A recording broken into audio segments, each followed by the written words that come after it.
नमस्कार। पंजाब केसरी में आपका स्वागत है। मैं हूं बलवंत अक्षर। हरियाणा सरकार इन दिनों कोरोना के खिलाफ जंग लड़ रही है, लेकिन संक्रमित मरीजों की तादाद में लगातार इजाफा हो रहा है। कोरोना की स्थिति, मजदूरों के पलायन, किसानों की समस्याएं और लोगों पर डाले गए टैक्स के बोझ को लेकर आज हम बात करेंगे हरियाणा के पूर्व मुख्यमंत्री और विधानसभा में विपक्ष के नेता भूपेंद्र सिंह हुड्डा से। हुड्डा साहब, आपका स्वागत है। धन्यवाद धन्यवाद बलवंत जी। हरियाणा सरकार कोरोना के खिलाफ पिछले 1 महीने से जंग लड़ रही है। विपक्षी पार्टियां भी इस मामले में सरकार को पूरा सहयोग दे रही हैं, लेकिन संक्रमित मरीजों की तादाद तमाम प्रयासों के बावजूद बढ़ रही है। इस पर क्या कहेंगे? देखिए, इसमें कोई दो राय नहीं। ये जो महामारी है, इसकी से सब तो इकट्ठा ही होकर लड़ सकते हैं। और जब पहले दिन सर्वदलीय मीटिंग बुलाई थी मुख्यमंत्री जी ने, तो हमने सबने कहा था कि हम सब इकट्ठा होकर लड़ेंगे, और जो कुछ सुझाव भी दिए थे। लेकिन मैंने समस्याएं भी बताई थी। विपक्ष के नेता के नाते मेरी जिम्मेवारियां भी है कि जो सरकार की कमजोरी होंगी उसको उजागर भी करेंगे। और ये बात हुई। और उसके बाद जो है, उस समय जो है फसल आने वाली थी, सरसों की और गेहूं की। तो मैंने कहा था भाई इसका इंतजाम, उन्होंने कहा हमारे पास पूरा बारदाना है और पूरी तैयारी है। लेकिन जब खरीद शुरू हुई तो मंडियों से खबर आई मेरे को कहीं बारदाने की कमी थी और काफी दिक्कत आ रही थी। और अब भी दिक्कत में है किसान। सरसों की पूरी एमएसपी भी नहीं मिली थी। 3800 रुपये भी शुरू में बेचना पड़ा किसान को, जबकि 4425 उसकी एमएसपी है। और इन्होंने मंडियां बढ़ाई, 2000 मंडी की। ये ठीक किया क्योंकि मंडियां कम थी। गेहूं की खरीद के लिए, सरसों के लिए खरीद के लिए बढ़ाई। लेकिन फिर भी जो जमीनी हकीकत को पता नहीं लगा किस तरह उसको तय किया जाए। कभी आड़तियों की हड़ताल हुई, कभी किसान परेशान हुए, लंबी लंबी लाइनें लगी हुई हैं, और आज भी ये स्थिति है। और उसके बाद जो है हमने सुझाव दिए थे, तो मुख्यमंत्री जी ने बताया कि आर्थिक स्थिति ठीक नहीं है प्रदेश की। सच्ची बात है, सारे उद्योग बंद हो गए, जीएसटी नहीं मिल रहा, काफी परेशानी है। तो कहना कर्जा लेने में हमारे कोई दिक्कत नहीं है। लेकिन जो लोग उम्मीद कर रहे हैं, जो गरीब आदमी है, जो दिहाड़ीदार हैं या छोटे दुकानदार हैं, किसान हैं, उनको राहत देने का काम। जी, अपन जो कर्ज लेने की स्थिति है उस पर आएंगे। पहले मैं ये जानना चाहता हूं कि आपने केंद्र सरकार और हरियाणा सरकार से एक मांग की थी कि किसानों को बोनस दिया जाए। क्या सरकार आपकी मांग पर कोई गौर कर रही है? देखिए, यही मैं उसी बात पे आ रहा था। तो उस समय हमने कहा था कि भाई जो गेहूं की कीमत है ये नाकाफी है, लागत बढ़ गई है, इसके ऊपर बोनस दे जाए सरकार ने। तो हरियाणा सरकार ने जवाब दिया था। जो उप मुख्यमंत्री हैं उन्होंने भी कहा, पत्र भी लिखा, और ये भी कहा गया था कि भाई केंद्र सरकार को हम लिखेंगे और वहाँ से जो मिलेगा मिलेगा, और हम अपनी तरफ से भी देंगे। तो अभी तक तो कोई कुछ एमएसपी में कोई ना तो केंद्र सरकार ने राहत दी है, ना इन्होंने कोई बोनस देने की बात की है, बल्कि खरीद भी पूरी नहीं हो रही है। अभी अभी बेमौसमी बारिश हुई है, ओलावृष्टि हुई है, किसानों की फसल को नुकसान हुआ है। इसको आप कैसे देखते हैं? देखिए, इसी वास्ते मैंने सुझाव दिया था कि जो स्कूल हैं, कॉलेज हैं, वो भी खुलने वाले नहीं है। जैसे ही अनाज आए मंडी में किसान का, भंडारण के रूप में उसको इस्तेमाल कर सकते हैं, वहां से बाद में शिफ्ट कर लेंगे। ताकि अगर दाना एक एक, उन्होंने कहा भी एक एक दाना खरीदेंगे, अच्छी बात है। एक एक दाना खरीद की भी जिम्मेवारी है, तो एक एक दाना बचाने की भी जिम्मेवारी सरकार की है। और उसका एक ही तरीका था कि भंडारण का इंतजाम की जाए, क्योंकि भंडारण है नहीं। आज मंडियां भरी पड़ी हैं और लोग लाइन लगाए खड़े हैं। अगर आज भी मैं कहता हूँ, जो मौसम बता रहे हैं, अभी देखा, ये अभी 6-7 तारीख तक मौसम ठीक होने वाला नहीं है, कभी बारिश भी आ सकती है। आज भी ये प्रबंध किया जाए कि मंडियां खाली की जाए और भंडारण कहीं किए जाए, और जल्दी से जल्दी आवक आए किसान की और उसकी फसल जाए। अब किसान की पूरे 6 महीने की मेहनत वो मंडी में लेके आए, ऊपर से बारिश हो जाए तो किसान का क्या कसूर है? जी क्यों नहीं? तिरपालों की, बारदानों की, तिरपालों की कमी रही है। हालांकि मैं कोई इसमें वो नहीं करना चाहता, राजनीति नहीं करना चाहता, लेकिन ये समस्या है। इस सरकार को सचेत रहना चाहिए, जमीनी हकीकत का इनको मालूम नहीं। उसके अलावा जो टैक्स लगा दिए, मतलब बस का किराया बढ़ा दिया। टैक्स पे आएंगे। अभी आज deputy chief minister Dushyant Chautala का यह कहना था कि अपोजिशन भले ही हम पर आरोप लगाए, लेकिन आज तक के हरियाणा के इतिहास में अब तक मंडियों में फसल की सबसे ज्यादा खरीद हुई है और किसानों का पैसा उनके खातों में कहीं आड़तियों के मार्फत से कहीं डायरेक्ट पैसा डाला जा रहा है और वो अरबों रुपए अब तक उनके खाते में डाल दिया गया। भाई साहब, अभी तो कल तक तो कोई पेमेंट हुई नहीं थी। जी गेहूं की जितनी आवक हुई है उतनी पेमेंट नहीं हुई है, लेकिन जी इन्होंने विश्वास दिलाया कि हम देंगे, खाना उनको एमएसपी देंगे, लेकिन अब तक नहीं मिली है। और जो एक मैंने कहा समावेश बना के ना, आड़तियों का, किसानों का बना के, आपस जी में पीढ़ी दर पीढ़ी रिश्ते हैं इनके, तो किसान भी चाहते थे। और ऑप्शन ले सकते हैं, जो किसान चाहे सीधी पेमेंट ले ले, जो किसान चाहे आड़ती के द्वारा ले ले, तो उसमें बहुत जो है आपस में वो रहेगा और सुविधा भी मिलेगी। और जैसे अब मध्य प्रदेश सरकार ने किया है, वहां भी भारतीय जनता पार्टी की सरकार है। मैं आज उनके मुख्यमंत्री का बयान पढ़ रहा था कि हाँ जी मंडी में आने की जरूरत नहीं, खेत में ही खरीद लेंगे। तो खेत में भी खरीद हो सकती है, किसान बच जाएगा, या भंडारण करें। मंडियां छोटी बड़ी मंडी, अब मंडी तो 2000 मंडी बना दी इन्होंने। एक मंडी 8 एकड़ की है, उसमें भी 50 किसान लेके आएंगे। 1 एकड़ 65 एकड़ की है या 70 एकड़ की है, उसमें 50-60 लेके आएंगे। ये कोई प्रपोर्शन नहीं रखी है। छोटी मंडी में कम हो और मंडी में मंडी के पूरी हो। और मंडी का उपयोग जब हो सकता है जब जैसे ही आवक आए और गेहूं उठा के भंडारण में ले जाए, या सीधा जो है रेलवे जहाँ से लोड होना है रेलवे स्टेशन पर ले जाए, ताकि मंडी खाली हो। और ये बारिश का जो सिर पे, किसान के सिर पे दिख रहा है, एक एक दाना कितनी मेहनत से बनाता है, उससे बचाव हो सकता है। और किसान पूरे देश का पेट पाल रहा है। आज उसकी हम सबको मदद करनी है। और वो कोई वो नहीं कर रहा हो, तो अपनी मेहनत जो उसने की है, देश के लिए की है, उसके लिए उसका पूरा वो मिलना चाहिए और बोनस मिलना चाहिए।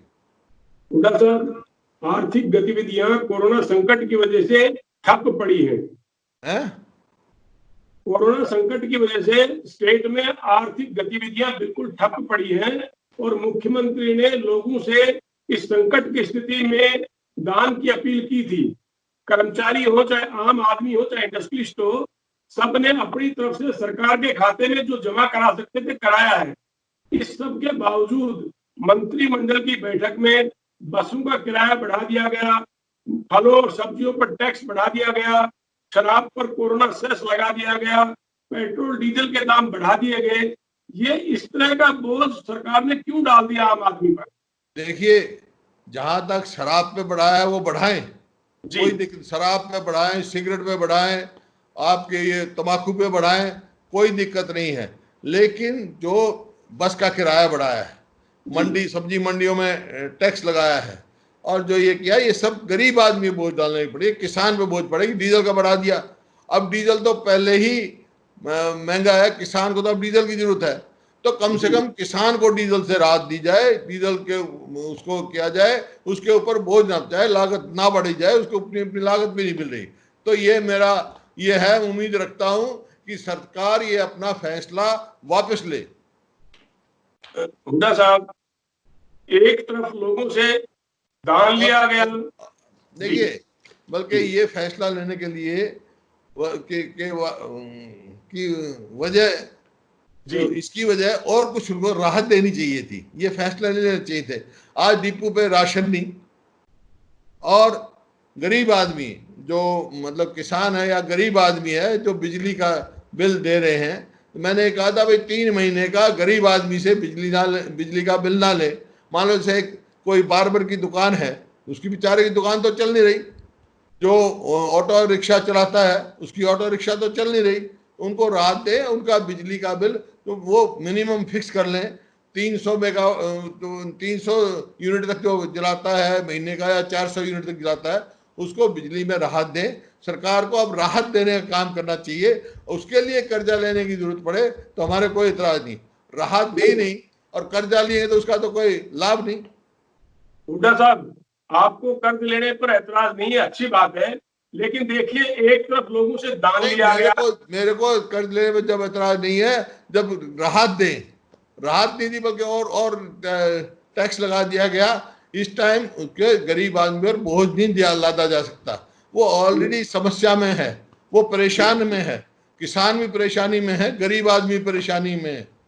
मैं हुड्डा साहब वही बात कह रहा था कि सरकार के पास अगर आमदनी के स्रोत बंद हो गए हैं, उन्होंने पहले चंदा मांगा, फिर टैक्स लगा दिया, फिर कर्ज भी लेगी। आप देखिए पिछले 1 महीने से ज्यादा समय से लोग अपने घरों में बंद हैं, कमाई का जरिया उनका भी बंद हो गया है। अगर किसी के पास पैसा होगा ही नहीं तो सरकार टैक्स भी लगाए, चंदा भी मांगे, कर्ज भी ले। ये कर्ज भी तो आखिर में हरियाणा के लोगों को ही उतारना पड़ेगा। नहीं, देखिए, कहीं आर्थिक स्थिति है, कहीं हमारा तो अमीर आदमी से ले सकते हैं, गरीब आदमी पे बोझ नहीं लादना चाहिए सरकार को ही मैं कहता हूं। क्योंकि आर्थिक स्थिति अभी तो कोरोना की महामारी के लिए इन्होंने बहुत ज़्यादा खर्चा नहीं किया, लेकिन हमने कहा था कर्जा लें तो उसमें राहत देने के लिए दें, राहत कोई दी नहीं। और ये जो लगाया है, मेरे को उम्मीद है कि वापस लेंगे। ये मेरी भी दरखास्त है, मैं भी लोगों की समस्या को उसके लिए लोगों की तरफ से कहना चाहता हूं सरकार को, ये गरीब आदमी बोझ ना डालें, ये वापस लें तुरंत इसको। हाँ, शराब पे बढ़ाना जितना मर्जी बढ़ा दें, जी 5 रुपए बोतल बढ़ा दें, 10 रुपए बोतल बढ़ा दें, 20 रुपए बोतल बढ़ा दें। और छोटा दुकानदार परेशान है आज, उसको मैंने कहा जैसे बिजली की राहत दें। आप जैसे दुकानें हैं छोटे छोटे हैं जिनकी दिहाड़ी में तो जिन्हें रोज कमा के खाना था, उन लोगों को ज़्यादा परेशानी है। किसान को अब आगे फसल की बिजाई करनी है, उसको डीजल की जरूरत है, डीजल और महंगा कर दिया। तो ये इस वास्ते किसान को, गरीब आदमी को, छोटे दुकानदार को, इनको राहत देने की जरूरत है। बाकी चंदा मांगे ठीक है, लोग दे रहे, हमने भी दिया और भी देना चाहिए। जो जिसका सामर्थ्य है उसको देना चाहिए। आज सब ये लड़ाई अकेली सरकार नहीं लड़ सकती है, इससे सबको मिलजुल कर लड़ना है।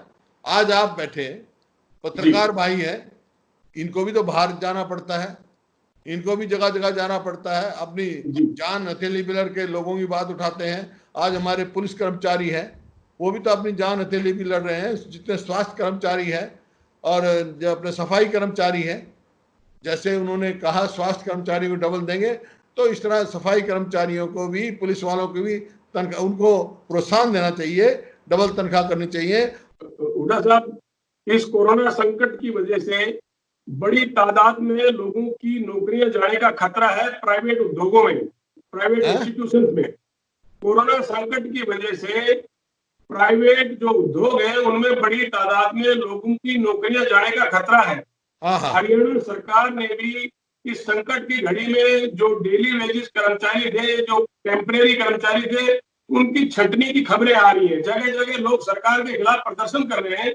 और आपने सुना होगा कुछ दिन पहले मुख्यमंत्री डॉक्टर साहब ने कहा था कि 1 साल तक हम सरकारी नौकरियों पर पाबंदी लगा देंगे।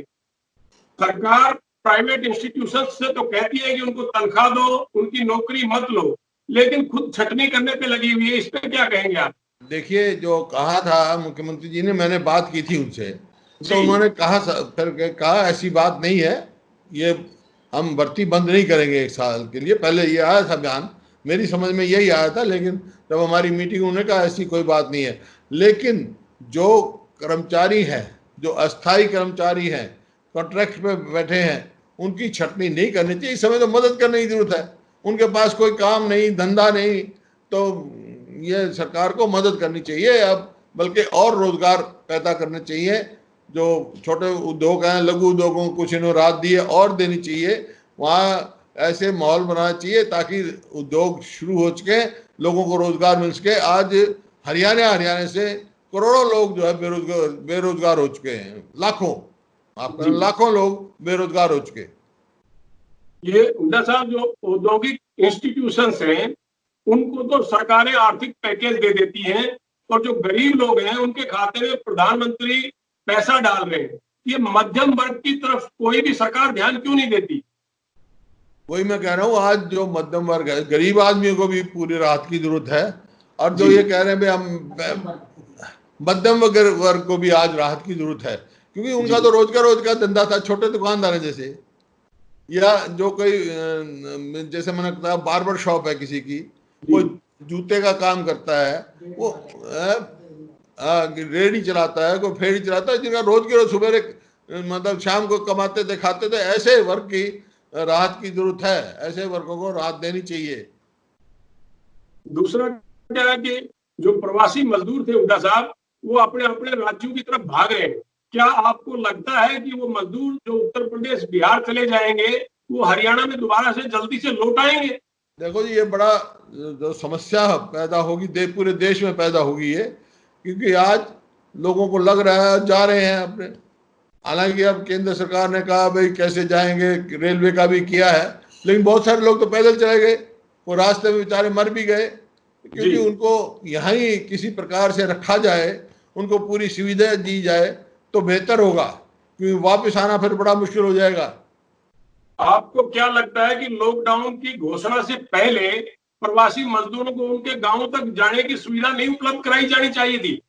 देखिए, कोई ना कोई तो ऐसा रास्ता ढूंढना चाहिए था जो कि एकदम हड़पन ना मचे, और या तो उनको यहाँ सुविधा देनी चाहिए थी, या उनको जाने का वो करना चाहिए था, ऐसा करना चाहिए था, मैं समझता हूँ बेहतर होता।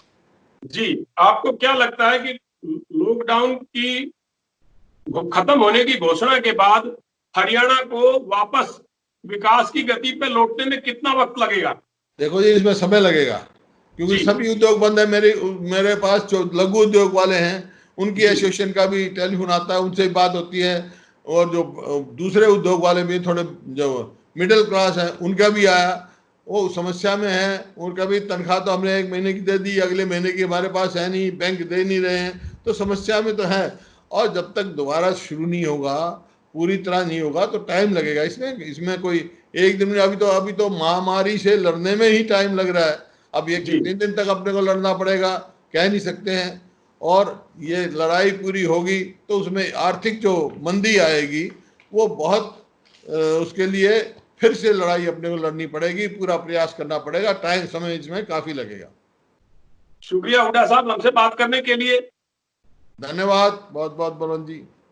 तो ये थे पूर्व मुख्यमंत्री और विपक्ष के नेता भूपेंद्र सिंह हुड्डा, जिनका ये कहना है कि कोरोना संकट की वजह से देश को, हरियाणा को आर्थिक मंदी का सामना करना पड़ सकता है और स्टेट को वापस विकास की गति पर आने में थोड़ा वक्त लगेगा। पंजाब केसरी के लिए बलवंत तक्षक, चंडीगढ़।